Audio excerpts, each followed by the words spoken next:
Welcome to the Blooming League of Original Podcasts.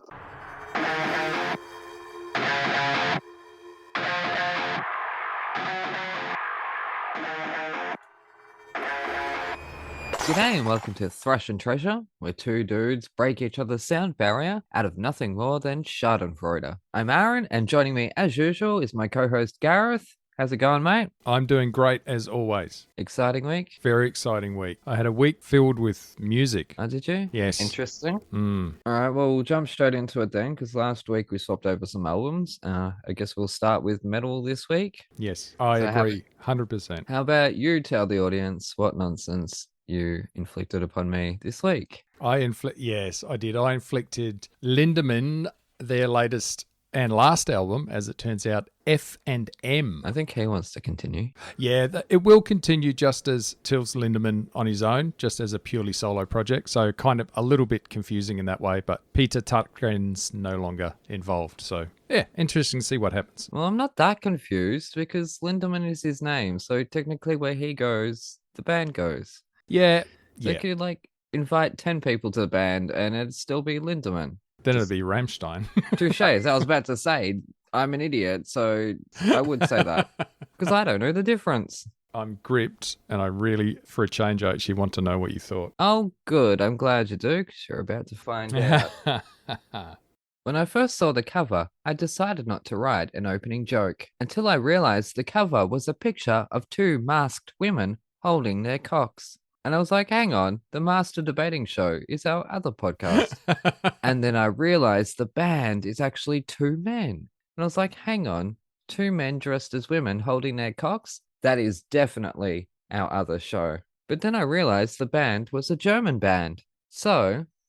Als ich das erste Mal Lindemanns Album F&M hörte, sagte ich sofort, dass viele die Lieder so klingen, als würden sie in ein Musical passen. Bald habe ich herausgefunden, dass die meisten Lieder tatsächlich für eine Musical-Version von Hansel und Gretel geschrieben worden sind, in der der Leadsänger Till Lindemann im Jahr 2019 aufgetreten war. Please stop. Ich frage mich, ob Gareth sich darüber bewusst war, als er mir dieses Album geschenkt hat. Please stop. Ein paar Lieder stachen heraus und ich genoss den Tango-Klang von Achsogan, aber nicht den Rap-Versuch mit dem Lied Mathematik, das ich als eine seltsame Mischung aus vergleiteten R&B und dem Gesang eines betrunkenen, unheimlichen Onkels empfand. Der resultierende Sound passt jedoch zum Rest des dunklen, grüblerischen Albums. Das Lied Blut hat eine eingängige, durchgehende Linie, die noch lange nach dem Ende des Albums angehalten hat. Insgesamt fand ich dieses Album für einen Metal-Fan viel zugänglicher als andere Alben, die ich mir für diesen Podcast angehört habe. Aber das mag darin liegen, dass nur wenige der Songs nach echtem Metal klingen. Hören und dieser Sound war ein willkommener, ich konnte fast durch einen Punk-Influence hören und dieser Sound war ein willkommener, Eigensong, so eine Dunkelheit, die im Album herrscht. Wie liegt höre ich mir Achsogan am Ende noch einmal an, da es perfekt zu meiner Music Theater Playlist auf Spotify passen würde. Nachdem ich mir F&M in etwa 10 Minuten angehört habe, war ich gespannt, wie die Lieder mit ihrer Original Orchestrierung in den Kontext eines Musicals passen würden. Ein sehr seltsames Konzeptalbum, 3 von 5 Sternen. Wow. I don't know how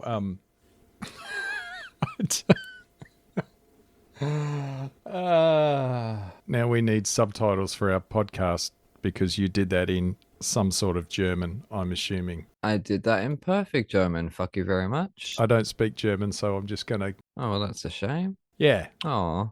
Missed all that. Oh. You probably shouldn't have said to me not to translate the album, so I didn't. I mean, what did you think I was going to do, Gareth? You know this show by now. Game on. This is a problem I never know. I can't bring the album to me. I'll bring me to the album. And would you like to know what it said? Oh, why not? I'm sure you heard your name.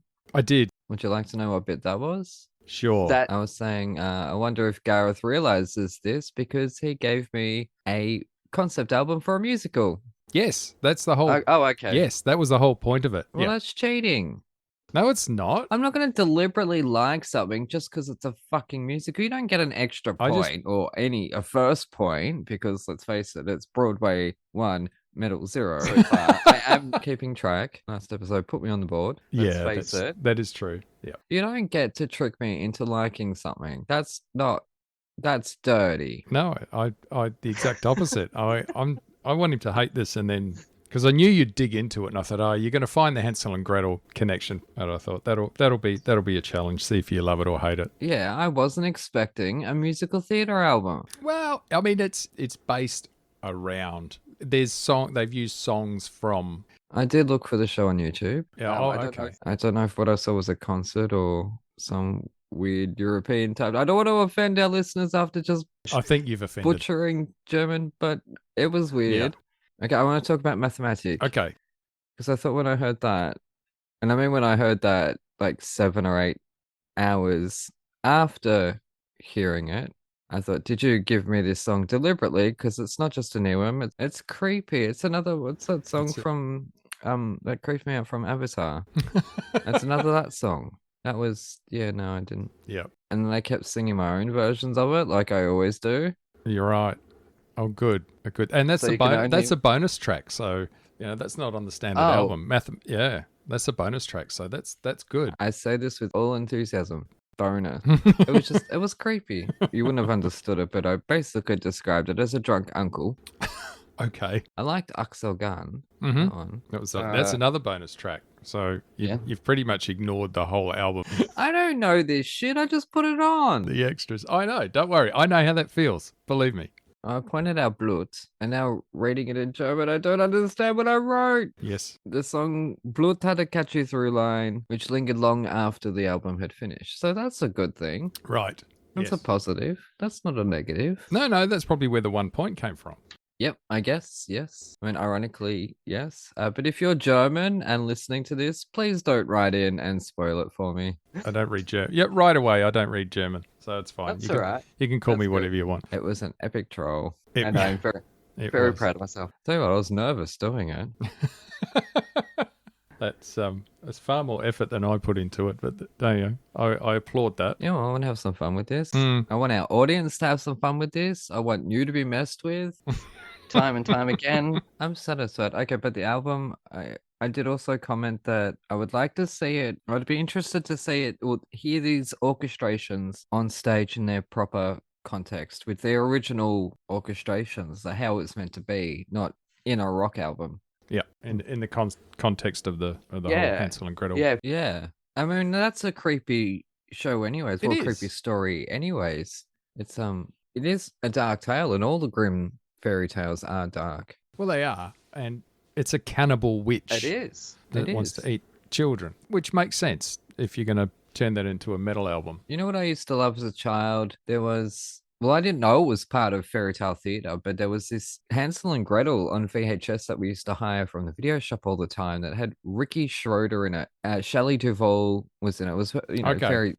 fairy tale theater. And I just remember it was quite dark. And at the end of it, all the gingerbread men and girls or boys, all the gingerbread people out on the lawn suddenly turned into children. All the other children that the witch had. I think it might have been Joan Collins in the part. So yeah, I hadn't seen it in maybe 30 years or something like that. And I tracked it down on YouTube and watched it recently. Oh, he's Yeah. a child actor. And Karen isn't he? Allen, Yeah. I think. I don't know, but yeah, just a random thing on Hansel and Gretel. So if you had just given me a normal German metal album, and I would have done that in English, and you would have known what I thought. So really, you got to think about these things, Gareth. It's all. It is all on you. You put your foot in it a couple of times already, and we're only episode 4. Pew pew. To be perfectly honest, the only reason I said, and I should have known, the only reason I said don't translate it is their first album was in English, and it was tongue in cheek, very very crude, a bit gross, that sort of thing. So this one it can be as well. So I thought just listen to the German. It's just nice. Okay, nobody, not even German people have said listen to German. It's nice.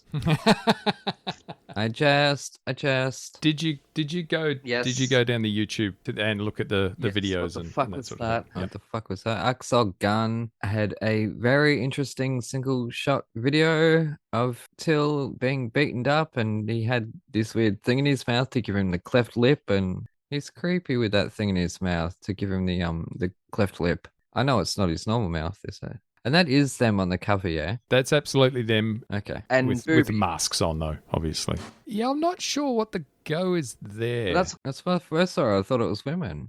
And they had chickens in their hands. I know I said cocks, I was joking. So write in if you have to. It's a crew joke. Come at me. They're definitely chickens. Not sure if they're roosters or No, not. it but really who does. knows? As long as it's not turkeys, because that meat's too fatty. Anyways, Anyways, I like the punk influence in this. That was clear. I mean that's the thing about this one is they mix up the genres a bit. There's no straight Well, sort of there metal songs. wasn't, was There's a there? little bit of Aber das mag No. daran liegen, dass nur wenige der Songs nach echtem Metal klingen. Although not many of the songs rang as true metal. No, I noticed that and I thought that was a bit weak. What are you doing? I've What are you given you doing? something that's shrill and classical and kind of nasty, and you're giving me something I might enjoy if I wasn't a heinous bitch. yes. Well, I knew the bitchiness had come through. The creepiness was there. Yeah. Axel Gunn I'd maybe put on my musical theatre playlist, maybe. Okay. Kind of a perfect match. I mean, it's creepy, but it kind of suits it, and I like that. Like the album as a whole kind of does ring of middle-aged rock star trying to experiment. And I'm not saying that's a bad thing, because I say that every week, that I love it when people step out of their comfort zone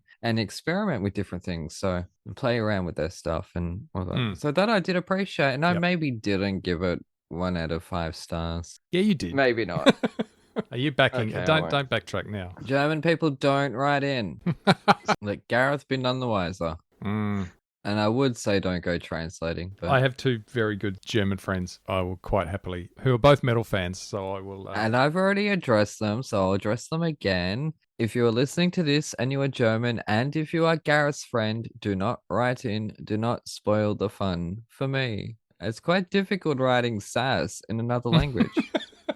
also humor in German, but sorry. Well, Oh, that's not true. I know lots of funny German people. I can't think of any at the top of my head, but I'm sure they're there. They're there. Look, they're wonderful. I've Oh, been to have you? Germany. It's a lovely country, and they're beautiful awesome. people. I'd love Yes. to go there. Yeah, it was cold. I was standing in a Yeah. square in Munich, and it was snowing.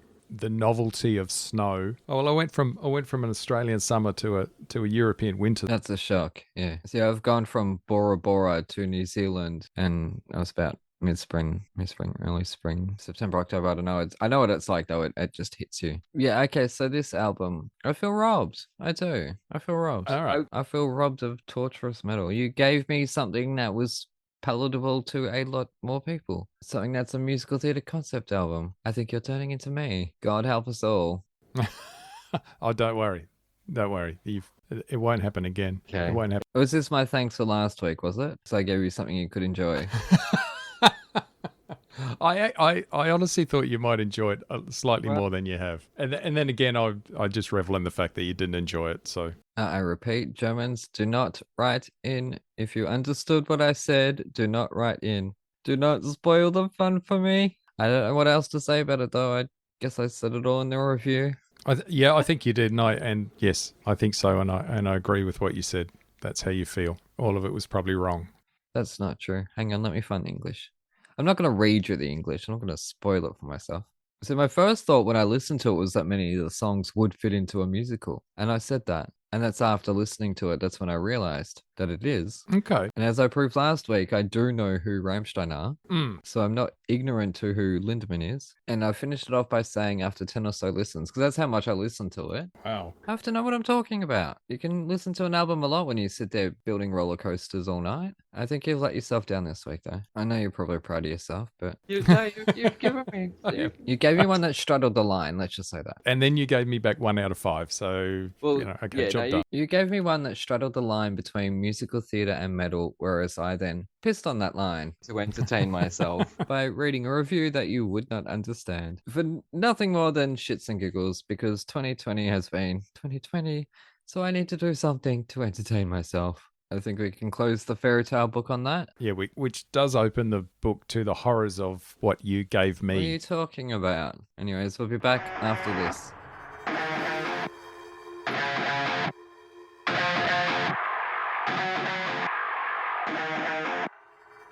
G'day listeners, Aaron here.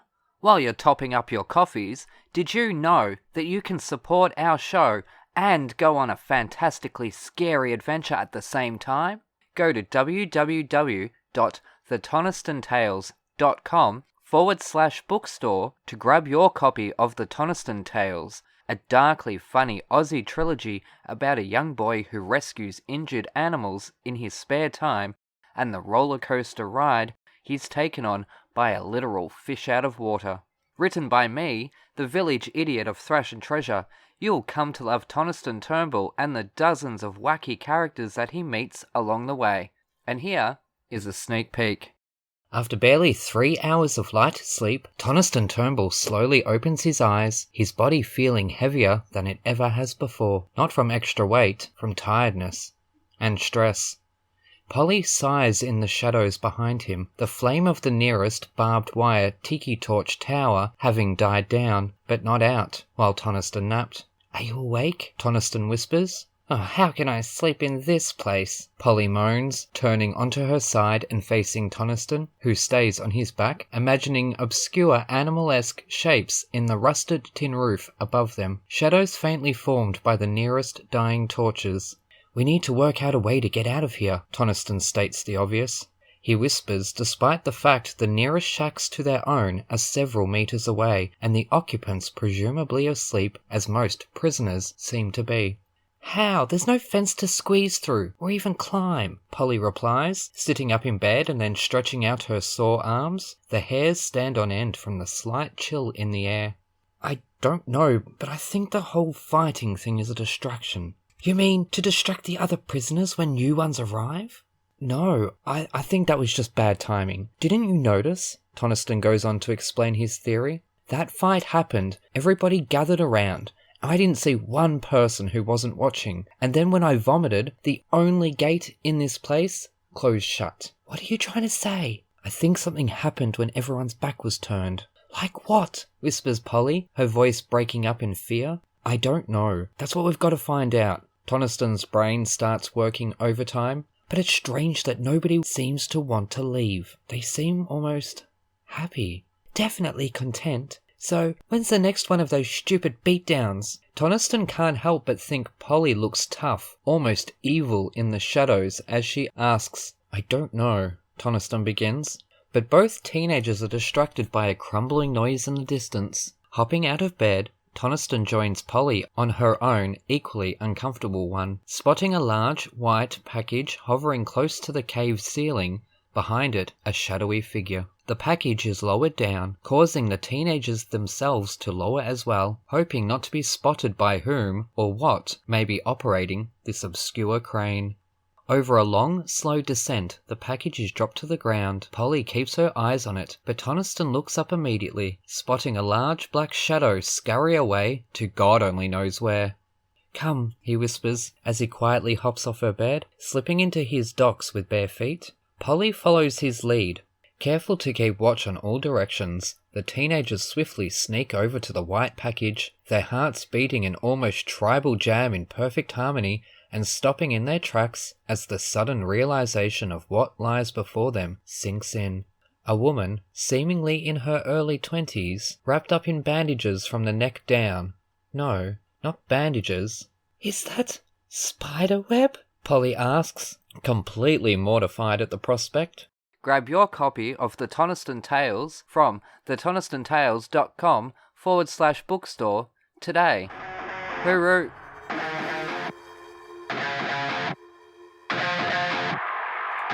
Alrighty, we're back with Thrash and Treasure. I'm Aaron, that's Gareth, and where we left off was with Lindemann's version of Hansel and Gretel, and at the end of that, the witch gets pushed into the oven, and something else where it finishes off with a witch getting pushed into an oven is today's chosen musical, so I'll let you, Gareth, take over. Sweeney Todd, the Demon Barber of Fleet Street. And you gave me two versions. So you gave me the original Broadway cast version. And then I had the 2006 version. 2005. Now, but I gave you that so you wouldn't get fatigued with the same sound. That's why, because there are two different sounds to the same lyric. So I thought it might make it easier for you. I was trying to be nice. Plus, the second one is a little bit shorter. I made a note of that. I did make a note of that. I liked the second one much better because it was shorter. So I listened to it, and I kind of knew the story, and I remember now. I realized that when I watched the movie that is crap, I'm going to decide now the movie's crap, that I wasn't really paying that much attention to the movie. So I'm just going to ignore that exists. As a lot of people do. Yeah. Yeah, I could see why. And I listened to the original one, and this is back in, what is this, 1972 or 3 or something? 79 apparently 79. is the recording I was... 79. No, what I was thinking of was probably the filmed version with Angela Lansbury and George Hearn. She's in this one as Oh, well. no, that was from 81. That's from 81. Well, where am I getting 87 from? What was in 87? Maybe that was an Australian production. All right, Anyway, the one I was listening to was the original broadcast recording, according to Spotify, published in 1979, running in at 2 hours and starting with, it starts quiet and then there's a whistle, like I'm guessing it's the call to the workhouse, and it blows this whistle. And because it starts so quiet, I turned it up and then I got deafened with a whistle. It's piercing. And I thought, well, I'm deaf now. And that was actually quite nice. I think it's quite dated. Okay. It sounds, oh God, it's 1979. It's got to be dated. And when I compared it to the newer 2006 version, they've changed some lyrics and they cut some things out, which was kind of odd, but they changed a few lyrics in the song and a lot of the songs, and it sounds a little bit newer and fresher, but there's still so much singing. And, Well, yeah. Did you read about that production? Because I mentioned to you last week that it was only 10 instruments. Okay. Funnily enough, you wouldn't have gotten this either, but the cast actually played their own instruments. So the cast wow. was the... Okay. So Sweeney Todd was on guitar, and that's all I can really remember off the top of my head. But All right.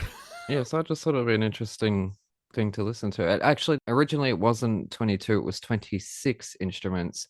So they've stripped away 16. And you can tell the difference because one feels still very eerie and got that atmosphere, but it's just a little bit hollower. It's that, I don't know, a real emptiness that works behind it. But anyways, this is a really well-known, beloved, popular show, and there will be hate mail against you, no doubt. The story itself is creepy and scary and very sad. You know, it makes for a great... Here's the other thing, and I'm ignoring that movie exists, but this would be such a great film if they stopped fucking singing. Let's get rid of all the songs and let's make this could be a great horror film if it was done right. And then I realized when I was thinking about the film, how much, and you said it, they did cut out of it. And they cut out so much, and they just basically just ruined it, because the story itself it's a bit mad, and it's very mad. It's quite tragic. It's also funny, darkly funny. Yes, very So, black comedy.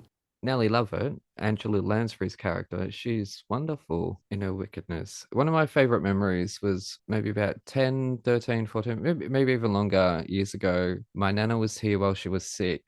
She's not with us anymore, but anyway, she was staying with us while she was sick. And I thought, because we used to watch Murder, She Wrote and The Bill and shows like that, anything that was really on the ABC, I thought she would maybe enjoy this, but maybe not, because there is a lot of blood and gore. And she sat there cackling all the way through at Angela Lansbury. She thought she was absolutely wonderful, and she was applauding and cheering, and yeah, she loved it. And it was that manic performance from Lansbury that she loved, really. That's what had her cackling. As usual, great musicals, they'd just be so much better without the music. And this would be so much better without the music. The original version, honestly, there's some notes in there. There is some high notes after I got my hearing by the back way, it's from a the police whistle. Oh, is it police? Oh, of course it is. So there's some falsetto that just would break glasses, and I don't need that in my Essentially, it's an life. opera.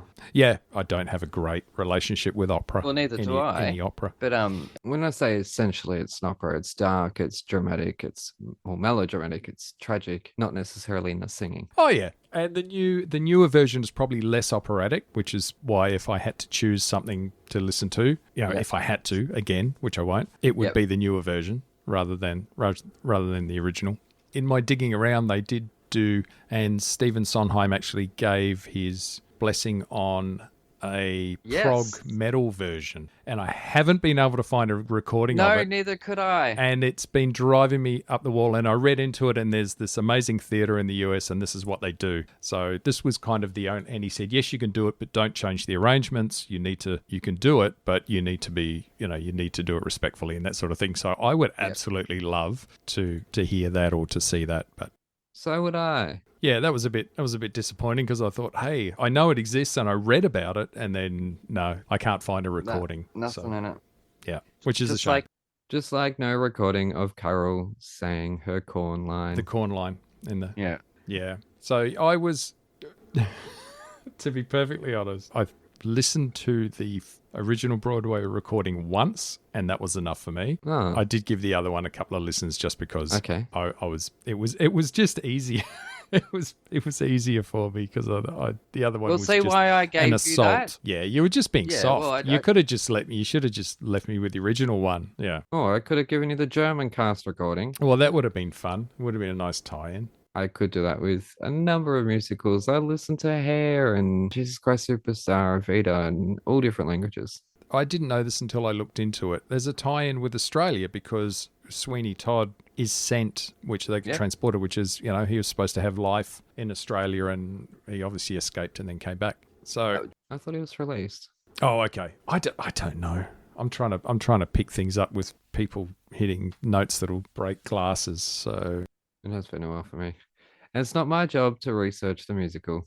According to the story, he was saved at sea and was brought back to London, and his name was, and I can't remember, but then he changed it to Sweeney Todd. Benjamin Barker. Benjamin Barker. Yes, and it's weird because he comes back as Benjamin Barker, and then he ends up living in the same place that he lived with his wife, but as Sweeney Todd, and then he gets this barber's chair, and I'm still not 100% why, apart from it makes a great story, because it'd be boring if he was just shaving people and cutting their hair. Why he has to kill people. Yeah. I get that he wants to kill the judge because the judge did wrong by him, but I just... Yeah, it took his daughter. Yeah, so I just kind of don't know, apart from the fact he's a psychopath, that why he feels the need to kill people, and then he does invent this amazing chair where he can just slit their throats and dispatch them down a chute, and they're straight into the bakery, which I think is just genius. It's a bit like Graham Norton's chair. I think he's angry. But I also think he's pretty angry. He's a bit mad. He has a little devil sitting on his shoulder. That's who Mrs. Lovett is. But don't we all? Yeah, but he has one in the form of Angela Lansbury. Who's the pie maker? The pie maker who's saying to him in that wonderful song, "It's priest, try a little priest." That song cracked me up. That's just absolutely cracked me up. And I'm sitting there going, how many people have you, would you like some Royal Marines? And that cracked me up. It's lyrically clever, and Sondheim is a genius. And some people would argue that. That song, in my opinion, is sort of the epitome of that, because it is whimsical, it's dark, it's funny, it's cleverly worded, it's got a good tune. But also, one thing I love about this show is that there is no romance. Oh, no. And there's a tiny little bit and like a whole Joanna thing, and then she's like, "Oh, you can marry me and live by the sea." But there's a lot of meat to this story, and I like that. Yeah. Oh, yeah. Most of the meat ended up in pie. Well, yeah. There was a literal and figurative meat. By the sea just made me think, why would you want to live by the sea in England? It's shit. That's a crappy place to live, by the sea. But anyway, that's... But I guess 1800s London was a shitty place. Oh, yeah, a horrible place to live. Which is why I thought the whistle was a workhouse whistle, not a police whistle. But now it all makes sense again. Apparently, according to Google. But London in those days, I don't think had a sewage system. No, it was out the window, bucket out the window sort of thing, yeah. But ironically, this is a really strange fact. Now, I could be wrong on this, but John de Mol, the big famous Dutch producer, TV producer of a bunch of reality TV hits, namely Big Brother, his great-great-grandfather, I think it was, or it might have been someone else who worked on Big Brother, possibly Big Brother UK or something, I don't know, Peter something, I'm not sure. Anyways, I think it was John de Mol, his great-great-grandfather designed the sewer system for London during the Great Stink. Okay. So they went from cleaning up the sewers to putting the shit on TV. Ah, boom, boom. I can't remember the exact details. It was some factoid I read. 10, 20 years ago. And I just thought, wow, Big Brother is connected to the London sewer system. Who knew? That much of a stretch. Who ever saw that coming? Yeah. And Yeah, so anyways, it was a shit place to live, obviously. And meat would have been pretty scarce, or good meat. The lady down the road with her pie shop popping pussies into pies. Funny little line there. Yep. Especially hearing it come from Angela Lansbury. I haven't watched it in a while. The last version I saw actually had Emma Thompson in it. Okay. But this is another show I haven't actually seen on stage. Yeah, I'm never going to see this show on stage. Really? Oh, it's bloody and it's brutal and it's fun. I won't be listening to it again, except when it pops up on one of my Spotify algorithm and says, hey, here's some songs that you listen to a lot. Yeah. Yeah, thanks for that. And that's when you'll click play and relive the tragic tale of Sweeney Todd. Anyways, I'm disappointed.